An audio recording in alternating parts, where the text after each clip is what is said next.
A psychologist named Herzberg once asked a simple pair of questions to a room full of engineers and accountants.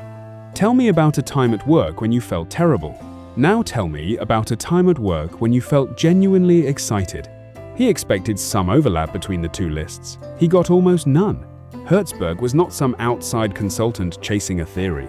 He came out of an era obsessed with productivity, when management thinking assumed people worked harder simply because pay went up or conditions improved. He wanted to test that assumption directly, not with a survey full of rating scales, but by asking people to relive specific moments. Not what makes you happy in general, what actually happened, on what day, that made you feel terrible, or made you feel alive at work. This was the 1950s, and Herzberg's method was deceptively simple. He interviewed engineers and accountants and asked each one to recall, in detail, a specific period when their feelings about their job had been unusually good, and a separate period when their feelings had been unusually bad. He was not asking for opinions about management in the abstract. He wanted concrete memories, specific events, specific causes. What he found, compiled across those interviews, split cleanly into two piles that barely touched each other. He called the result the two-factor theory, and it is still one of the most cited and most ignored findings in workplace psychology. Engineers and accountants were a deliberate choice, not a convenience sample. Both professions came with clear standards for good and bad work, clear supervisors, clear pay structures. If the same split showed up across two very different professional cultures, one built around technical precision, the other around financial rigor, that was a sign the pattern was not specific to one kind of job. It was something closer to a structural feature of how people experience work in general. One pile, the pile that showed up again and again in the miserable memories, he called hygiene factors. Salary, job security, working conditions, company policy, the relationship with a direct supervisor. None of these, on their own, made anyone excited about their job. But when they were missing, or handled badly, they made people miserable, fast. Fix these problems, and something specific happens. People stop being unhappy. That is worth repeating, because it is the entire hinge of the theory. Fixing hygiene factors does not create satisfaction. It removes dissatisfaction. Raise the salary further, past the point where it was actively a complaint, and satisfaction barely moves. The line goes flat. You can keep pouring resources into hygiene factors and get diminishing, then vanishing returns. The word hygiene was a deliberate borrow from public health, and it is worth understanding why Herzberg chose it. Cleaning a hospital does not make patients healthier. It prevents the specific harm that comes from a dirty environment. Nobody leaves a spotless hospital room feeling energized by the cleanliness. They simply avoid the infection that a dirty one would have caused. Salary, policy, working conditions, supervision, they function the same way in Herzberg's model. They are sanitation, not nourishment. Necessary, sometimes urgently necessary, but never the source of anyone's enthusiasm about the work itself. The other pile, the one attached to genuinely excited memories, Herzberg called motivators. Recognition, achievement, meaningful work, growth. These are a completely different kind of lever. They do not fix complaints, because they were never the source of complaints in the first place. What they do is push people toward real, active engagement, the kind that shows up as initiative, as energy, as people doing more than the job strictly requires. Notice what is missing from the motivator list because the absence is as telling as what's on it. No mention of the parking spot, the office chair, the annual review process, the size of the paycheck. The motivator list is entirely about the content of the work and what it does for a person's sense of their own competence and growth. That is a very different target than the one most HR departments spend their budget chasing every year. Herzberg noticed something else in those interview transcripts that rarely makes it into the summary version of his theory. The miserable memories tended to be about something happening to the person, a policy imposed on them, a supervisor mishandling a disagreement, a pay decision made somewhere above their head. The excited memories tended to be about something the person did, a problem they solved, a project they carried to completion, a skill they visibly grew into. That distinction, things done to you versus things you did, maps almost perfectly onto the hygiene and motivator split, and it hints at why the two piles never blur together no matter how you slice the data. And here is the finding that made Herzberg's work stand out from everything written about workplace happiness before it. Dissatisfaction and satisfaction were not two ends of one scale. He tested this directly, and the data would not cooperate with the simple, intuitive model everyone assumed going in. They were two separate scales, running independently, driven by different causes.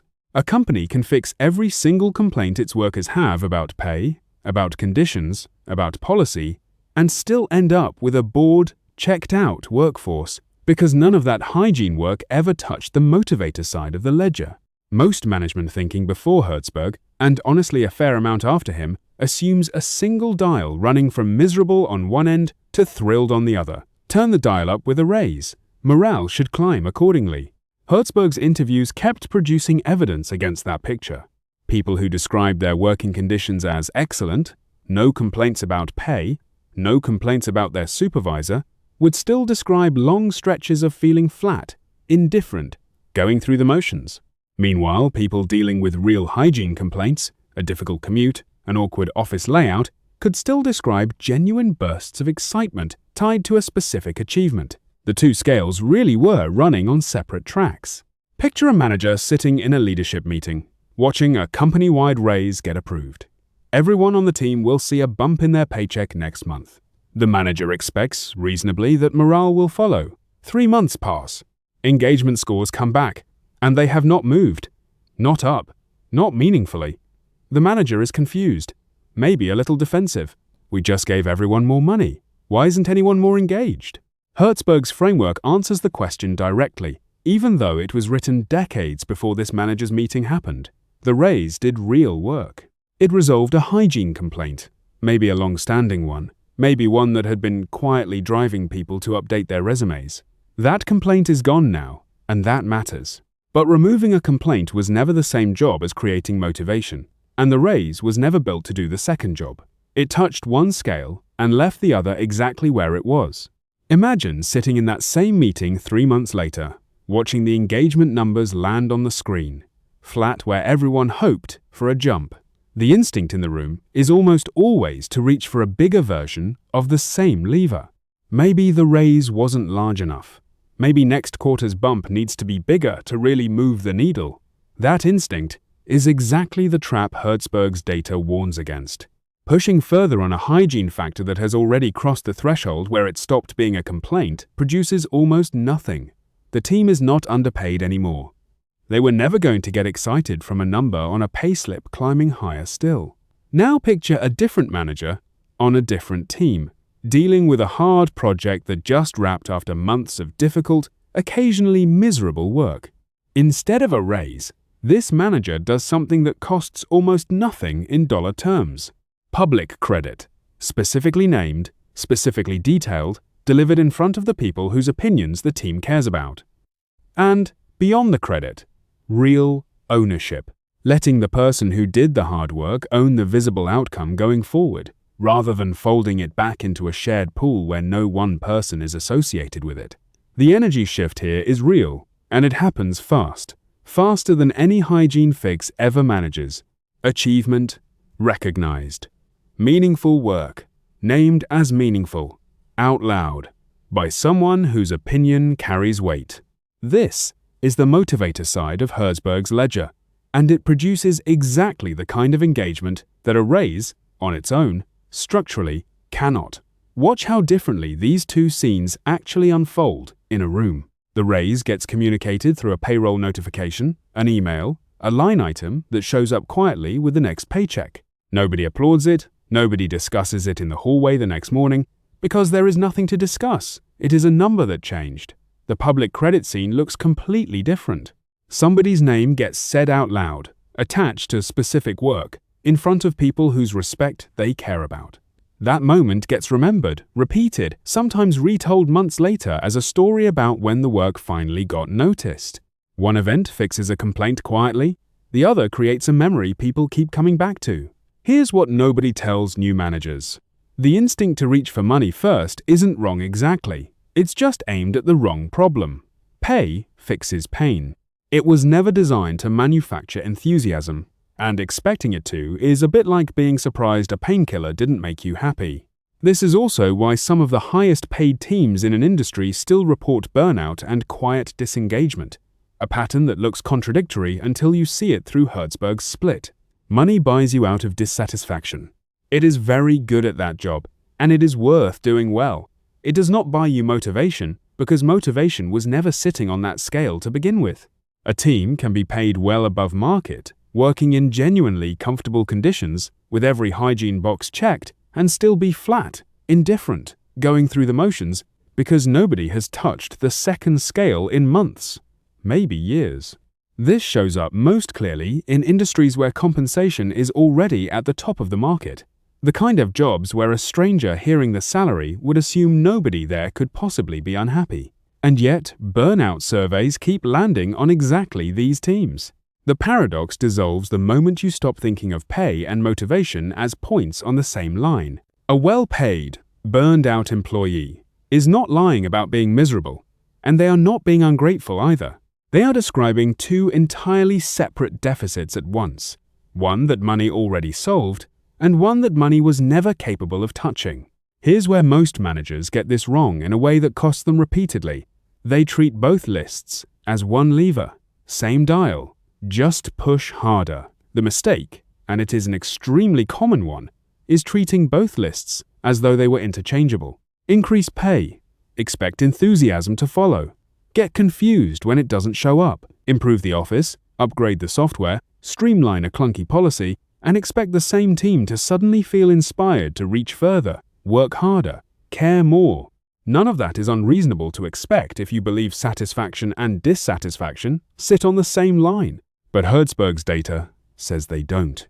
And every manager who has fixed every hygiene complaint on their team and still watched morale stay flat has run into this split without necessarily naming it.